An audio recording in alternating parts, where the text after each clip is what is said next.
پاکستان تحریک انصاف کے ساتھ ساتھ اپوزیشن کی دیگر جماعتوں نے ایک گرینڈ الائنس بنا لیا ہے.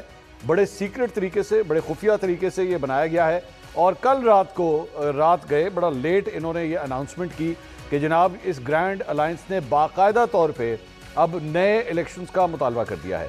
میرے پاس جو خبر ہے اس کے مطابق آج سے ایک ہفتہ پہلے تقریباً جب پاکستان تحریک انصاف کا ایک وقت JUIFA کے پاس گیا تھا ملنے کے لیے، تو وہیں پہ پاکستان تحریک انصاف نے اس وقت انہیں منانے کی ایک کوشش کی تھی کہ ہم نئے انتخابات کا مطالبہ کرنے جا رہے ہیں، لیکن اس بات کو بڑا ہی خفیہ رکھنا ہے، اس کو میڈیا کے اوپر آنے نہیں دینا. لیکن ہمارے ذرائع سے ہمیں خبر مل چکی تھی. ہم نے اس وقت JUIFA کے اور پاکستان تحریک انصاف کے مختلف رہنماؤں سے اس کی تصدیق جب کرنے کی کوشش کی تو ہمیں صاف انکار کر دیا گیا تھا. لیکن کل رات کو بالآخر اب یہ اناؤنسمنٹ کر دی گئی ہے.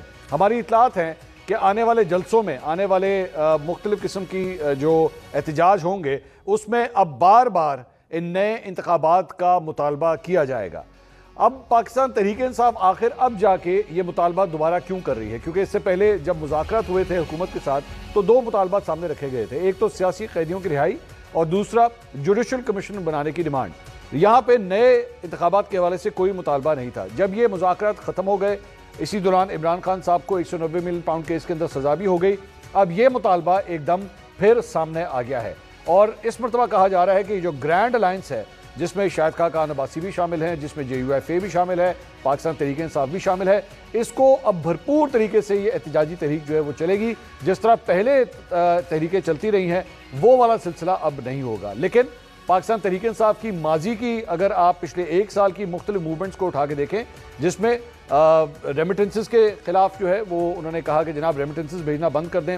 فی الحال اس کے جو رزلٹ آئے ہیں وہ اتنے حوصلہ افزا نہیں ہے پاکستان تحریک انصاف کے لیے. حکومت تو بہت خوش ہے کیونکہ وہ یہ سمجھتے ہیں کہ جی زر مبادلہ جو ہے ہمارے پاس ویسے ہی آ رہا ہے. اس کے بعد فوجی اشیاء کا جو ہے وہ بائیکاٹ، کہ جناب آپ ان کا بائیکاٹ کر دیں، وہ تحریک بھی کوئی زیادہ خاص نہیں چلی، وہ سلسلہ بھی ویسے کا ویسے ہی چل رہا ہے.